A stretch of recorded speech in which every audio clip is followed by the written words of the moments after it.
থানা আজকের সংস্কারের নামে অন্তর্বর্তী সরকার নির্বাচনকে পিছিয়ে দেওয়ার চেষ্টা করছে অভিযোগ করে কেন্দ্রীয় বিএনপির ক্রীড়া বিষয়ক সম্পাদক, ঢাকা মহানগর উত্তর বিএনপির আহ্বায়ক আমিনুল হক বলেছেন, বাংলাদেশের মানুষ এটাকে কোনোভাবেই মেনে নেবে না।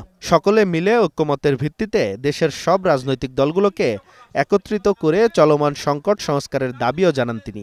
বিকেলে মিরপুর 11:30 বাসস্ট্যান্ডের MDC model institute and college মাঠে পল্লবী থানা বিএনপির কর্মী সভা ও রাষ্ট্র সংস্কারের 31 দফার কর্মশালায় প্রধান অতিথির বক্তব্যে তিনি একথা বলেন। 5 আগস্টের পরেও আওয়ামী স্বৈরাচারের দোসররা এখনও রাষ্ট্রীয় প্রতিষ্ঠানগুলোর স্ব পদে বসে আছে উল্লেখ করে আমিনুল হক বলেন, আওয়ামী লীগের দোসররা রাষ্ট্রের গুরুত্বপূর্ণ জায়গাগুলোতে বসে থেকে ষড়যন্ত্র করে যাচ্ছে।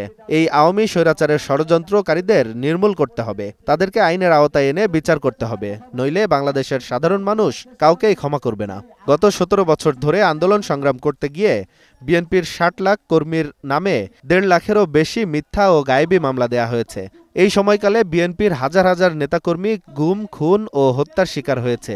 গত জুলাই আগস্টের আন্দোলনে বিএনপির বহু নেতাকর্মীদের গুলি করে হত্যা করা হয়েছে বলেও অভিযোগ তার। কর্মশালায় বিএনপির ভারপ্রাপ্ত চেয়ারম্যান তারেক রহমানের উপদেষ্টা ডক্টর মাহাদি আমিন, ঢাকা মহানগর উত্তর বিএনপির সদস্য সচিব মোস্তফা জামান, যুগ্ম আহ্বায়ক মোস্তাফিজুর রহমান সেগুন, SM জাহাঙ্গীর হোসেন, ফেরদৌসী আহমেদ মিষ্টি, ABM এ রাজ্জাক, গাজী রেজওয়ানুল হোসেন রিয়াজ, পল্লবী থানা বিএনপির সিনিয়র যুগ্ম আহ্বায়ক কামাল হোসেন খান, যুগ্ম আহ্বায়ক আনিসুর রহমান, মোকসেদুর রহমান আবির সহ বিএনপি ও অঙ্গ সংগঠনের নেতাকর্মীরা অংশ নেন।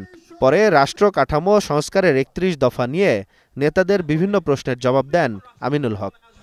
আমরা বাংলাদেশে মানবাধিকার নিশ্চিত করব।